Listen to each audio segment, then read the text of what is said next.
Hi, this is Redmi 12 and I'll show you how to activate Hey Google of Google Assistant option on this device.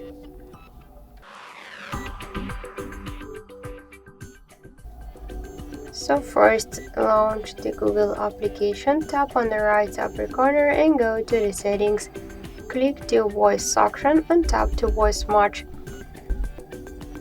To activate Hey Google option, you should click on this voucher.